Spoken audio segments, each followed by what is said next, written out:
mis amores, como estamos? E aí, galerinha, tudo tranquilinho, tudo belezinha?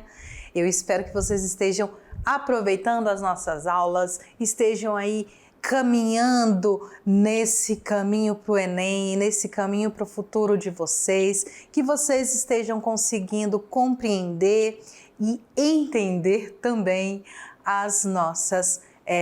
os nossos conteúdos, certo? Galera, a partir de agora, nós vamos nos focar cada vez mais para preparação do Enem. Então, nós vamos nos focar em leitura e interpretação de texto, tipos de gêneros textuais, mais do que nós já vínhamos falando no decorrer dessa unidade, ok? Então, na aula de hoje nós vamos correr um pouquinho da gramática e vamos trabalhar mais a parte de leitura. Então eu peço que vocês prestem bastante atenção, que vocês anotem se vocês tiverem dúvida, que vocês façam suas observações, porque isso é muito importante para o desenvolvimento de vocês, tá bom? Então, sem mais delongas, vamos lá baixar nosso telão. Isso aí, vamos para a aula de hoje. Na aula de hoje, galera, nós vamos falar aqui de feliz ou triste. Primeiro nós vamos trabalhar o gênero textual, texto informativo e o mapa conceitual. Eu sei que vocês já conhecem o mapa conceitual muito bem, que vocês já são expert em fazer mapas, mas só para a gente dar mais uma pinceladinha nele, que vai auxiliar a você nos seus estudos. E também vamos ver a questão dos textos informativos, são textos que estão presentes sempre em leitura e interpretação. Vamos também conhecer hoje algumas expressões de contentamento ou tristeza. São expressões que nós utilizamos para indicar que estamos felizes, que estamos tristes, que não estamos tão bem ou que estamos mais ou menos. Trouxe para vocês um vocabulário do restaurante, en el restaurante.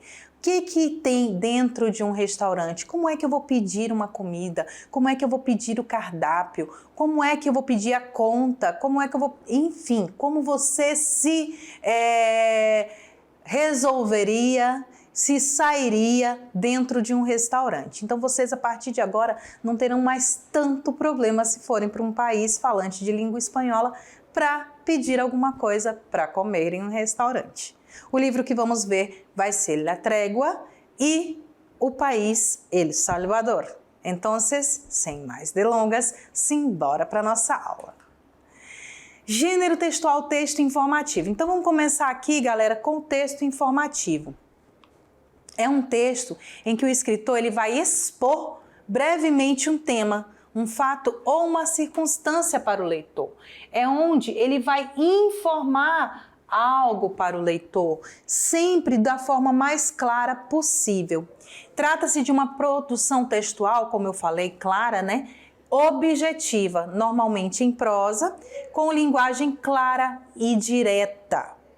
Tem como objetivo principal transmitir a informação sobre algo, estando isento de duplas interpretações. Então, ele não vai deixar espaço para divagações dentro do texto. É um tipo de texto que vai explicar e especificar algo real. Ao contrário dos textos poéticos e literários que utilizam uma linguagem conotativa, o texto informativo vai utilizar uma linguagem denotativa. Além de apresentar dados e referências, sempre vai acontecer de aparecer algum dado, alguma referência, algum comentário.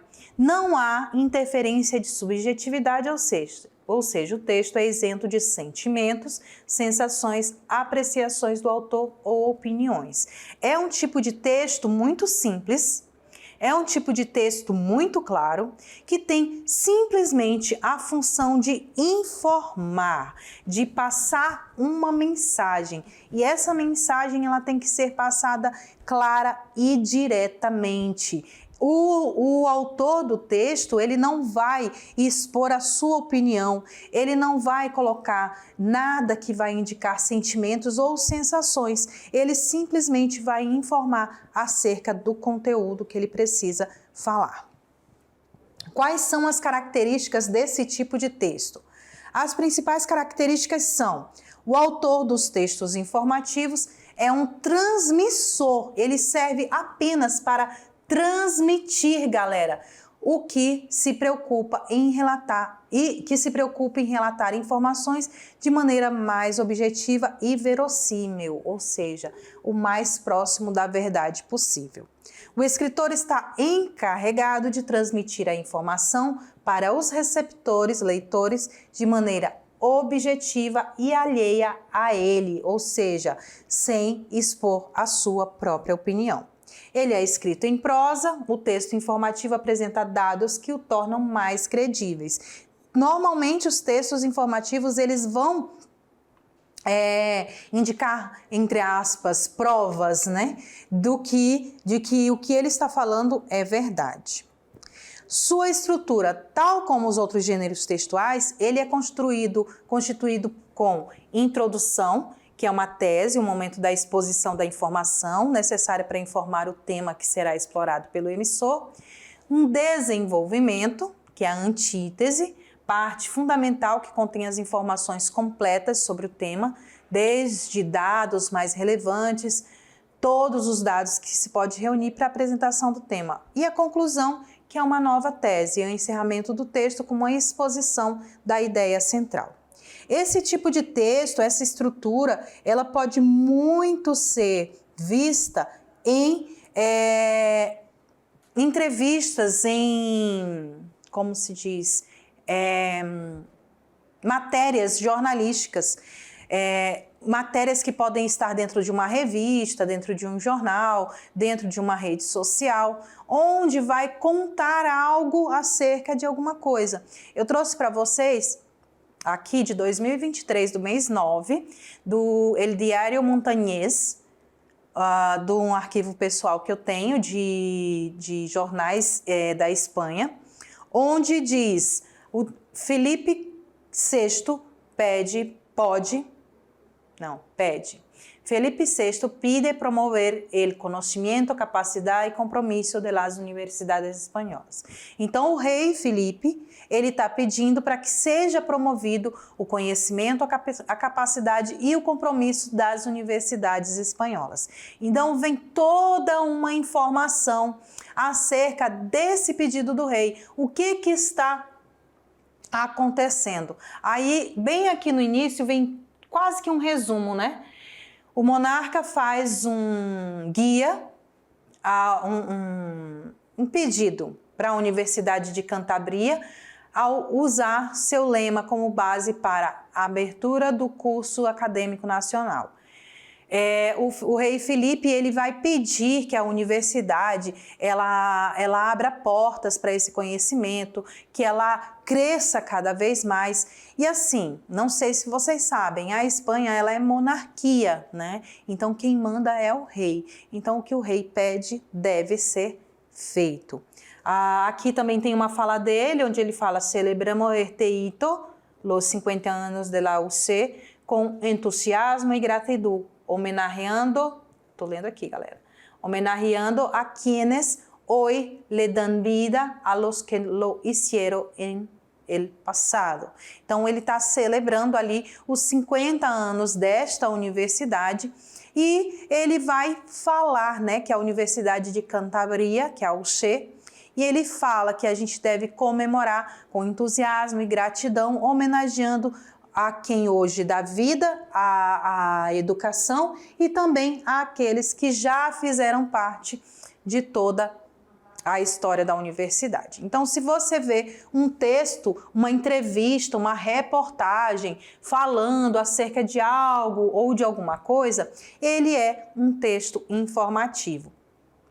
Vocês também podem observar que nesse tipo de texto que a gente encontra em jornais e em revistas, o autor, que aqui no caso é vamos apagar aqui, ó, é o Rafa Torre Pó, ele não vai expor a opinião dele, em momento algum. Ele só vai informar o que está acontecendo, ele vai dizer o que o rei falou, enfim, ele vai falar de tudo o que está acontecendo sem se impor a sua opinião. A gente pode observar bem no iniciozinho aqui, ó. El rei Felipe VI hizo suyo ayer el lema da Universidade de Cantabria para indicar en Santander el rumbo al que debe seguir dirigiéndose el conjunto de universidades españolas, y lo hizo precisamente durante el acto de apertura oficial del curso que se celebró em abarrotado paraninfo da instituição acadêmica, e assim ele vai falando tudo o que está acontecendo. Outra questão, esse tipo de texto ele pode ser entendido por qualquer pessoa que o leia, ok? Beleza? Texto informativo, ok. Agora vamos para o mapa conceitual, né? O mapa conceitual ele já é uma estrutura gráfica que vai ajudar a fazer o quê? A você organizar as suas ideias, os seus conceitos e as informações de um modo mais esquematizado. O mapa conceitual, galera, serve para quê? Para que vocês encontrem uma forma mais fácil de aprender um conteúdo, de fazer um resumo deste conteúdo de uma forma mais dinâmica que você consiga compreender. Ele consiste numa ferramenta de estudo e aprendizagem onde o conteúdo é classificado e hierarquizado de modo a auxiliar na compreensão do indivíduo que o analisa. Qualquer pessoa, se você fizer um mapa conceitual de uma forma simples, de uma forma bem clara, qualquer pessoa que pegue o seu mapa, ele vai conseguir entender o que você está querendo passar. Esse mapa de conceitos ele deve ser construído de modo a apresentar as principais ideias e as suas relações existentes para tornar visível o contexto do tema abordado. A partir de uma representação gráfica e ilustrativa, deve criar uma ligação entre os diferentes assuntos que fazem parte de determinado conhecimento. Então, como é que eu vou criar meu mapa conceptual? Primeiro, você deve dominar o assunto. Você tem que saber do que você está falando. Depois, definir a estrutura, porque existem várias formas de você fazer um mapa conceitual. Algumas estruturas, né? E depois, por último, montar o seu mapa. E falando das estruturas, como são essas estruturas? Nós temos 3 estruturas básicas, mas ele é muito livre para que você crie da forma com que você ache melhor. Primeiro, o mapa conceitual hierarquizado. Como é um mapa conceitual hierarquizado? É onde tem hierarquia, ele tem uma ordem cronológica de um processo ou de uma ideia. O que vem primeiro, o que vem depois e depois e assim por diante. Ele vai indicar uma hierarquia. Temos o mapa conceitual teia de aranha. Esse é o mais utilizado, né? As pessoas utilizam bastante esse de teia de aranha, que ele é útil para visualizar a ramificação de ideias ou assuntos que são muito amplos. Vocês podem ver que eu faço sempre uso desse mapa de teia de aranha quando eu vou explicar alguns conteúdos, principalmente de gramática, que eu quero dar os exemplos. Vocês já puderam ver em algumas outras aulas. Temos o fluxograma. O fluxograma ele vai indicar diversas opções lógicas para a resolução de um determinado processo. Então, ele vai ser através de um fluxo, né? O fluxograma ele tem uma sequência também que pode ser visualizada muito fácil. Eu trouxe para vocês aqui um mapa conceitual em forma de teia de aranha, que é os falsos cognatos. Quando a gente faz um mapa conceitual de falsos cognatos, primeira coisa, o que são os falsos cognatos, né? O que são? São palavras que, apesar de semelhantes no português e no espanhol, possuem sentido totalmente diferentes, que podem confundir quem não conhece bem a língua espanhola. Isso é o que é o falso cognato. Qual é o conceito? Eles são considerados realmente os falsos amigos por se tratarem de palavras muito parecidas na semântica, como a língua portuguesa, porém possuem um significado totalmente diferente do que aparece ser, e isso pode ocasionar uma falha na interpretação e comunicação numa conversa em língua espanhola. E aí, por último, nesse mapa vem os exemplos, né? Onde eu coloco alguns exemplos de falsos cognatos. Acordar é lembrar, agasalhar é atenção ou agradar, borracha, bêbada, conosco, conheço, jubilado, aposentado, celoso, ciumento,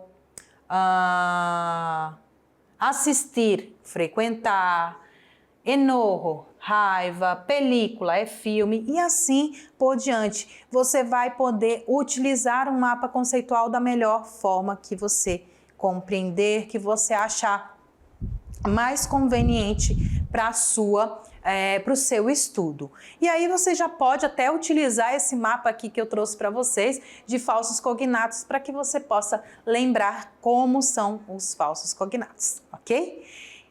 Beleza? Tranquilo até aí?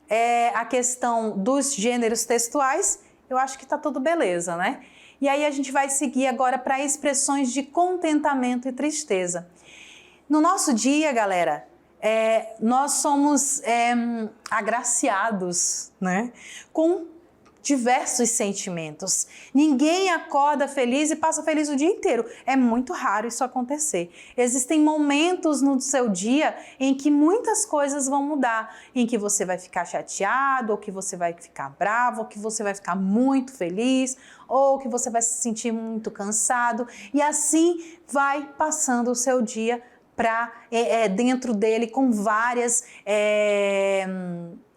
sensações e com vários sentimentos. E como é que eu vou expressar isso? Como é que eu vou falar o que estou sentindo em espanhol? Então vamos ver primeiro esse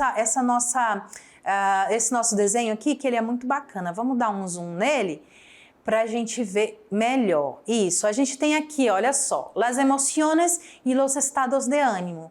Primeiro, a pessoa está muito feliz, estou muito feliz, depois me sinto enfadado, que eu estou sentindo cansaço, me sinto incrível, estou contenta, estou surpreendida, me sinto tranquila. Então você pode observar que nessa fase aqui, a única coisa que não está muito ligado a felicidade, é um estado de ânimo lá em cima, né? É o enfadado, é quando a pessoa está ali um pouco cansada. Mas do restante a gente pode observar que a gente tem ali feliz, incrível, contente, surpresa com algo que aconteceu e também tranquila. Agora eu trouxe para vocês aqui as expressões de alegria. Como é que eu posso expressar que eu estou muito alegre? Eu posso falar de diversas formas. Eu posso dizer que maravilhoso, que fenomenal, que genial, que felicidade, que emoção, que buena notícia, que contenta que estou, que felicidade. Então, muitas palavras aí. Outra coisa, só para a gente lembrar, por que será que esse que ele é acentuado, galera? Porque a gente viu que todas as exclamações e interrogações são acentuadas. Então, os pronomes, os interrogativos e os exclamativos vêm acentuado, ok? E ao oposto da alegria, nós temos aí expressões de tristeza. Como é que eu vou falar quando eu não estou tão bem? Eu posso dizer que mala suerte. Então, alguém contou alguma coisa para mim e aí eu vou dizer, nossa, que mala suerte. Que coisa ruim, né? Que coisa que não aconteceu tão bem para você. Que rabia, estou rabioso. Que decepção. Que lástima, que triste. Então, são algumas expressões que a gente utiliza para dizer, para falar de tristeza, de que algo não está aí tão, bem como poderia ser encontrado. Certo, carinhos? Beleza até aí? Agora, a gente vai para o vocabulário. Eu deixei um espaço bem grande para a gente trabalhar o vocabulário de hoje, porque eu quero trabalhar ele bem devagarinho com vocês. É muito importante que vocês consigam compreender as palavras, as frases, como você vai se comunicar. Então, vamos treinar bastante esse vocabulário, porque você pode precisar dele. Então, roda a vinheta do vocabulário.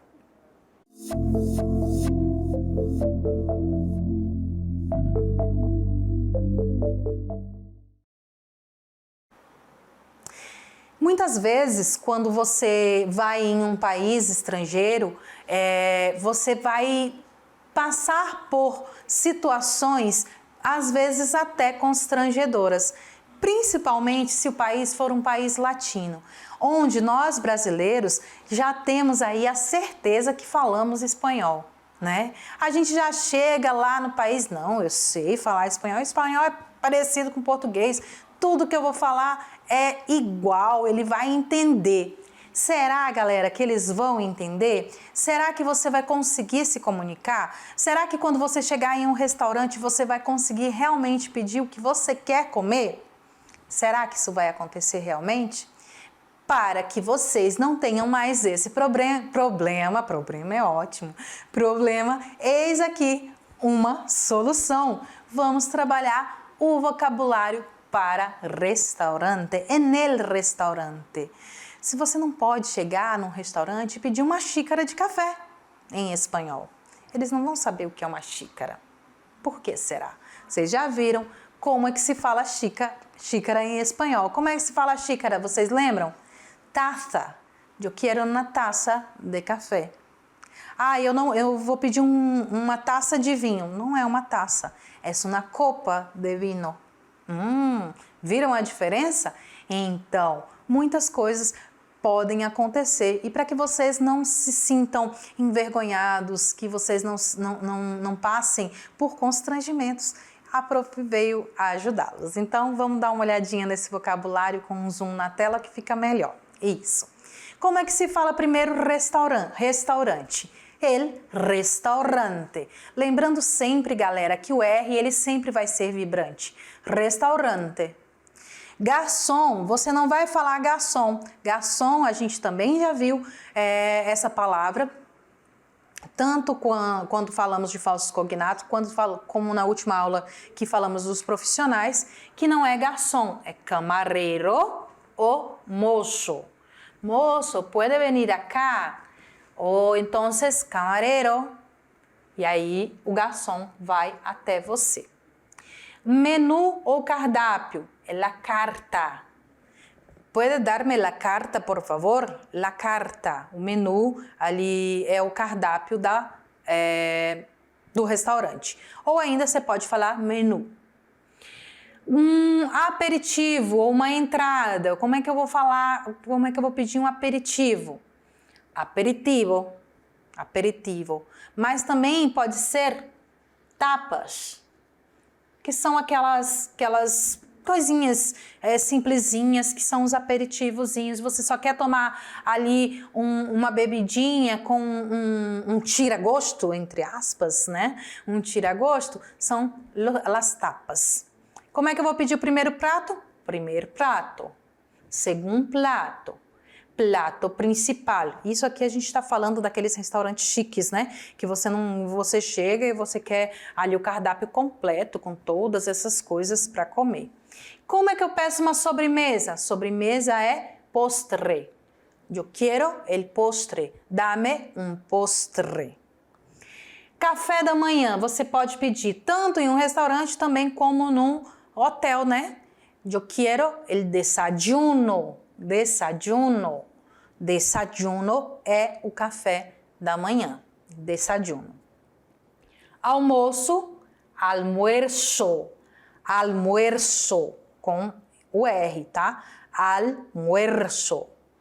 O jantar, que a gente também já viu quando trabalhamos falsos cognatos, é cena. Cena. Vamos a cenar. Os talheres, galera, talheres, você não vai falar talheres, você vai pedir cubiertos. Cubiertos ou cuchillería. Mas o que é mais utilizado são os cubiertos. Como se fala faca? Cuchillo.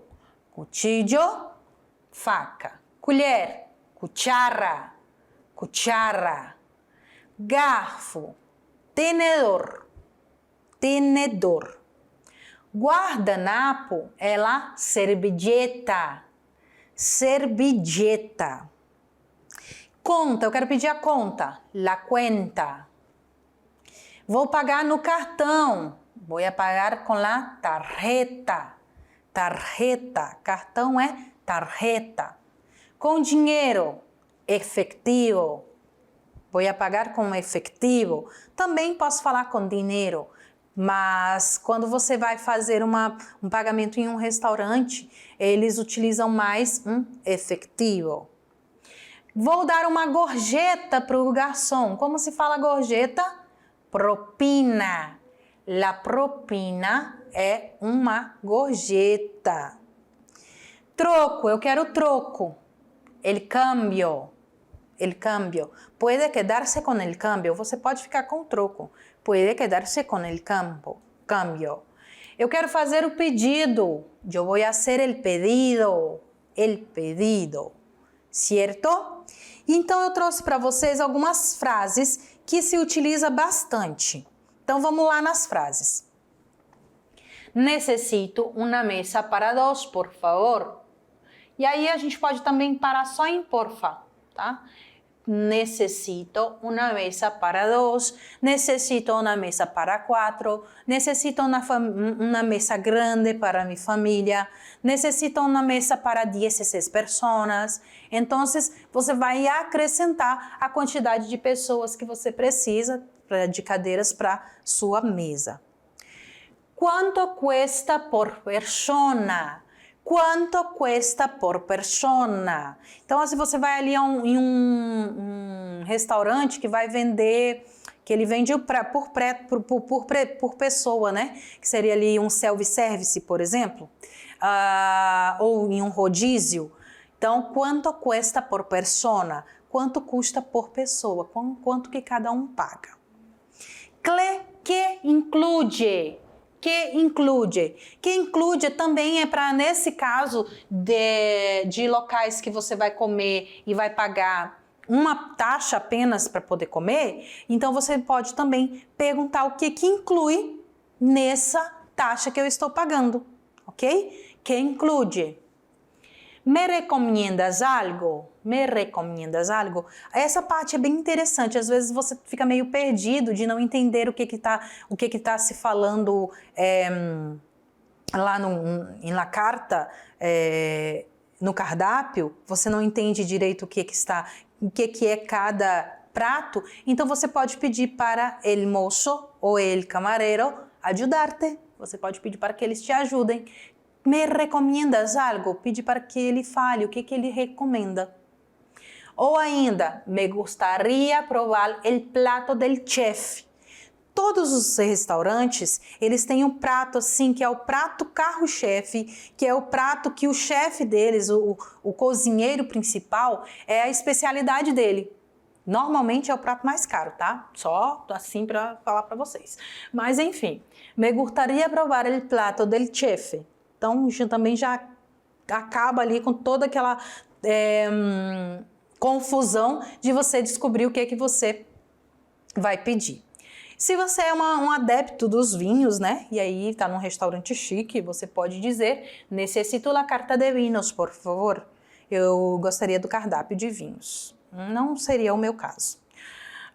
Tiene platos vegetarianos, também muito importante para as pessoas que são vegetarianas, para as pessoas que são veganas, elas chegarem em um restaurante e perguntar se tiene platos que são veganos ou vegetarianos.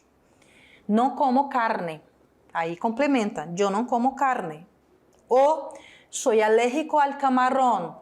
Sou alérgico ao camarão, sou alérgico a camarão. Então não pode vir nada que contenha camarão ou dentro, ou nem que seja a essência, não pode ter dentro do prato que eu vou comer. Não posso comer glúten, estou de dieta. Também acontece, né? A pessoa não pode comer glúten. Então ela fala que não pode e eles vão dizer quais são os pratos que eles teriam para aquela pessoa.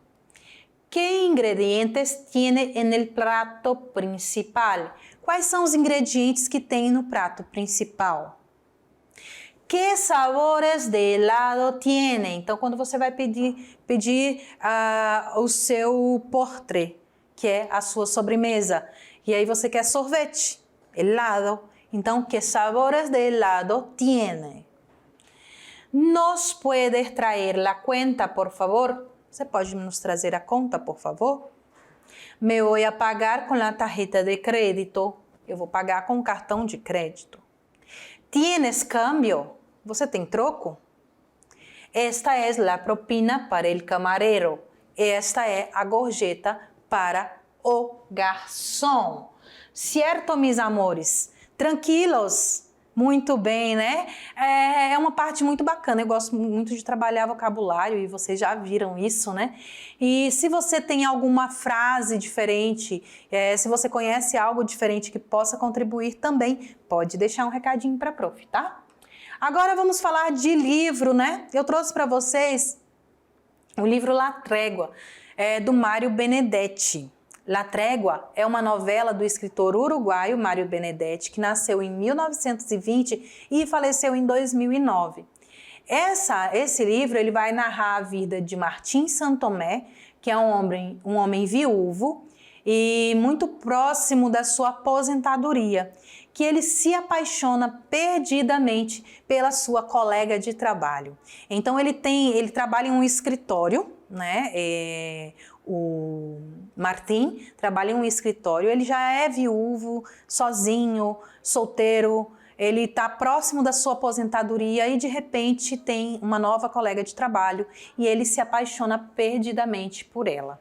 Essa novela ela foi escrita em 1959 e está situada em Montevideo, acontece lá em Montevideo. Toda a novela está escrita em forma de entradas, como um diário pessoal do protagonista, como se ele estivesse escrevendo um diário.